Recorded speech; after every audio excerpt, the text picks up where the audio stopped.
அனைவருக்கும் வாழ்க வளமுடன். இன்று உடற்பயிற்சி செய்தீர்களா?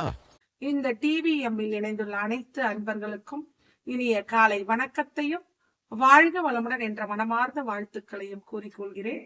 மகரிஷியின் வாழ்க்கை மலர்களிலிருந்து நாள் ஒரு நற்சிந்தனையாக இன்றைய சிந்தனை டிசம்பர் 1 பிரம்ம ஞானம். தன்னிருக்க சூழ்ந்தெழுத்தும் ஆற்றலால் இறை துகளாகி இறை துகளிலிருந்து விண்ணிலிருந்து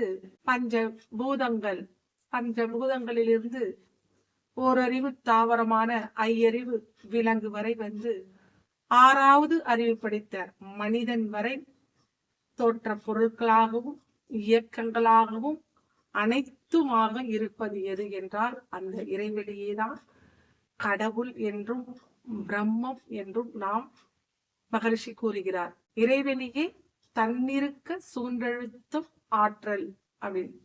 இதன் திணிவு மடிப்பு விழ சுழலும் விண்ணாம்.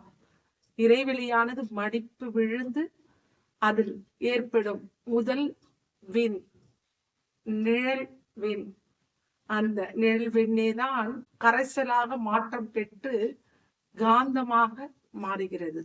அதுவேதான் பௌதீகத்தில் ஓரறிவு, அழுத்தம், ஒளி, சுவை, மனம் என்ற மனிதன் வரை வந்திருக்க இந்த நீண்ட சரித்திரம். சுத்தவெளி என்பது இறைநிலை பேரறிவு. அந்த பேரறிவேதான் மனிதனிடம் சிற்றறிவாக காணப்படுகிறது. இந்த சிற்றறிவில் உள்ள தான் தனது பொருள் பற்று அதிகாரப்பற்றை விடுத்து 6 குணங்கள் பேராசை, சினம், கடும்பற்று, முறையற்ற பால் கவர்ச்சி, உயர்வு தாழ்வு மனப்பான்மை, வஞ்சம் என்ற 6 குணங்களில் இருந்து விடுபட்டு இறைநிலையேதான் எல்லா தோற்ற பொருட்களாக வந்துள்ளது, நாமும் அதுவும் ஒன்றுதான் என்ற உண்மையை உணர்ந்து கொள்ளும் போதுதான் பிரம்ம ஞானத்திற்கான பொருளை வேதாத்திரி மகரிஷி நமக்கு அளிச்சிருக்காருங்க. நான் என்ன சொல்லுவேன், நீயும் பிரம்மம் ஒக்கட்டே பர பிரம்மம் ஒக்கட்டே, இறைவன் ஒன்றுதான் என்றதை ஒரு பாடல் மூலம் சொல்லுவாங்க. எல்லாமே அவன்தான், அவன் இன்றி ஓர் அணுவும் அசையாத அப்படிவான். அசைந்தாலும் இறைநிலைதான், அசையாத இருக்கிற நான் அசைந்தால் அசையும் அகிலம் எல்லாமே அப்படிவாங்க. அசைந்தால் சிவமாக இருப்பதும் இறையேதான். அந்த சிவத்திற்கு சக்தி, அதான் சொல்லுவாங்க ஒரு பாடல, சிவம் சக்தி என்பது வெளிப்பரமானவே, சிவம் சக்தி சேர்கையில் சீரைந்து பூதங்கள் அப்படின்னு வேதாத்திரி மகர்ஷியோட பாடல். அப்ப அதுவேதான் எல்லாமாக மாற்றம் அடைந்து வந்துள்ளது. அப்போ நம்ம கிட்ட இருக்கிற அதே ஒரு உயிர்த்தன்மை தான் எல்லாத்திலும் இருக்குது. எல்லா பொருட்களிலும் எவன் ஒருவன் என்னை காண வல்லானோ அவனோட நான் எப்பவுமே இருப்பன். கீதையில கிருஷ்ணர் உபதேசம் சொல்வாருங்க. ஓரறிவு தாவரம்னாலும் அதுதான் இறைநிலைதான், ஈரறிவு புழுவாக மாற்றம் பெற்றால் அதுவும் இறைநிலைதான், 3 அறிவு 4 அறிவு 5 6 மனிதன் வரல வந்துட்டோம். அப்ப மனிதன் வந்து நம்ம திரும்பி பார்த்தா நம்மளோட சரித்திரம், நம்ம யாரு, இறைநிலையை சுத்த வெளித்தோல் எல்லாமாகவும் நாம் தான் இருக்கிறோம். எல்லாமே நாம் தான். அந்த உணர்வு எப்ப வரும்னா அந்த பிரம்ம நிலை விளக்கம் நமக்கு தெரிஞ்சு, இந்த முழுமை பேருன்னு சொல்வார் மகர்ஷி. நம்பிக்கை, விளக்கம், முழுமை பேரு. அந்த முழுமை பேரை உணர்ந்தால்தான் நமக்கு இறைவனும் நாமும் ஒன்று அப்படின்ற ஒரு உண்மை நிலை. இதுதான் பிரம்ம ஞானத்திலையும் நமக்கு மகர்ஷி எல்லா வித பயிற்சிகளும் என்ன சொன்னாங்க, வேண்டாததை செதுக்கிக் கொண்டே இருந்தால் வேண்டியது நமக்குள்ளவே இருக்கும். நமக்குள் இருக்கும் அந்த பிரம்மத்தை நம்மளால ஏன் உணர முடியவில்லை? அனைவரும் நாம் உணர்ந்து கொண்டோமா? அவரோட பயிற்சிகளை, தத்துவங்களை எல்லாமே கடைபிடிக்கிறோம். எனக்கு என்ன சொல்லுவாங்க, கை தட்டினா கண்டிப்பா ஓசை வரும்.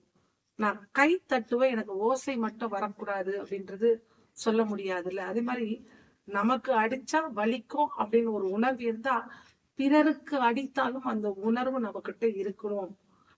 தம் உயிர் போல் பிறர் உயிரையும் பாவிக்கும் அன்பு வேண்டும், கருணை வேண்டும். இதுதான் நமக்கு அந்த சாரமே. என்ன இறைவன்னா யாரு? அப்ப இறைவனை உணர்ந்து கொள்ளாதையேதான் நம்ம வாழ்க்கை முழுவதுமே தள்ளிட்டே வந்துட்டோம். இப்ப எதை பண்ணா நமக்கு அந்த இறைநிலை உணர்வு கிடைக்கும். தவமும் அறமும் 2 கண்கள் சொல்வார் மகிழ்ச்சி. அப்ப அறிவும் ஆற்றலும் அதனுள் அடக்கம் பெற்றிருக்கிறது. அப்ப எதை உணர்ந்தால் நாம் அனைத்தையும் உணர்ந்து கொள்ள முடியுமோ அதை உணர்த்தத்துக்கு வந்ததுதான் நமக்கு இந்த பிரம்ம ஞானம் என்ற விளக்கமும் பிரம்ம ஞானமும். இதுக்குதான் மகரிஷி பாத்தீங்கன்னா நம்ம பயிற்சி கொடுத்து ஆழியார் போய் எல்லா விளக்கங்களும் அதை கொடுத்திருக்காரு.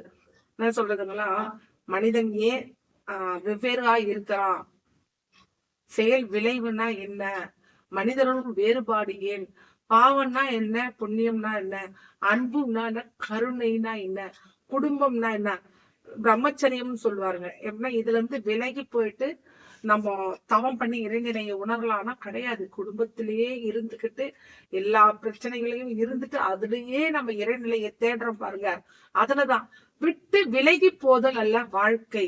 அதனோடு இருந்து இணைந்து வாழ்ந்து நாமும் பயன்பெற்று சமுதாயத்துக்கும் தன்னை அர்ப்பணித்துக் கொண்டு வாழும் வாழ்க்கை தான் இறைநிலைக்கு ஒரு ஒப்பான ஒரு வாழ்க்கை. அது நாம் உணர்ந்தாம பிறருக்கும் உணர்த்துறதுக்காக தான் வேதாத்திரி மகர்ஷி இதை நமக்கு எல்லாருக்குமே எடுத்துட்டு போறோம்னு சொல்றாங்க. அந்த கலையை நாம் பயின்றதோடு இல்லாமல் மற்றவருக்கும் தொண்டாற்றி இன்பம் காண்போம் என்று கூறி வாழ்க வளமுடன் என்று வாழ்த்துக்களோடு நிறைவு செய்து கொள்கிறேன்.